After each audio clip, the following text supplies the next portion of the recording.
Every year in America, 2.4 million people pass away. Of those, 70% are over the age of 40.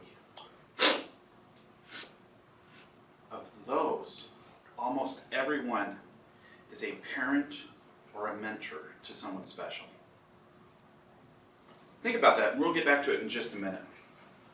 I want to take you on a journey back to my childhood.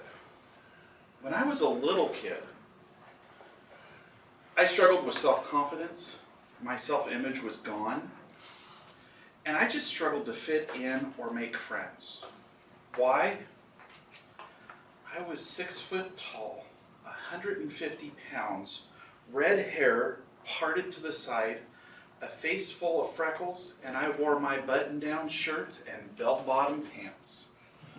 Of course, everybody else was wearing t-shirts and Levi's 501s. And this made me stand out in school, and I became a target. I was easily bullied, picked on, called names, and it left me struggling to find those friends. Well, I didn't fit in with all the popular cool kids with their t-shirts. And as I searched, I found a group to fit in with. The smokers. They had been there. They were all outcasts. They smoked, but they didn't care about my shirt, and they welcomed me with wide arms. It wasn't long before I was smoking. Yeah, we were sneaking off and having a few drinks during class too. We also, well, there was those occasional other things that we did that we probably just don't want to talk about. Our parents never really find out we did. But we are who we hang out with, so we slowly transform. I was wearing black clothes, I had the attitude, and I was the tough guy. And I felt invincible with my friends behind me now. But my mom and dad saw those changes and they didn't like it. So they did what any parent does. They called the school. They got the vice principals to watch my every movement. And if I was around those kids, the vice principals called my parents and that every day gave them an update as to who I was hanging out with. I had to go find new friends because life at home was not fun. It was my mom and dad butting into my life, telling me what was right and what I should do. I hated it. It embarrassed me.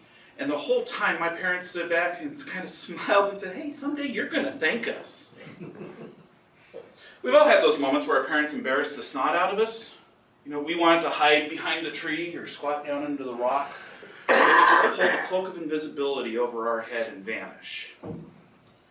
One of my other memorable times that happened was I was in high school and I competed in VICA for precision machining.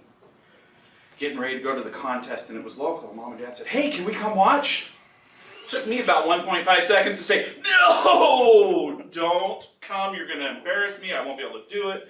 I've got to concentrate." I gave them every excuse, and my mom and dad were great about it. They said, "Okay, we won't be there." The day of the contest came. They drove up. They dropped me off. And I did what every kid does. I went inside to start doing what I wanted to do. And those butterflies were in my throat trying to fly out my mouth. My knees were knocking, and I was trying to machine. Partway through the contest, I took a second, and I looked up, and that's when it happened. Them, my mom and dad, peeking through the windows of the school, trying to see me.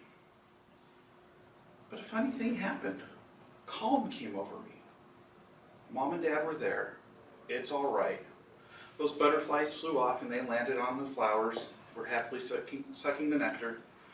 And I continued to do my machining. Life's great. Think about that. It took me 20 years to realize how valuable that information was.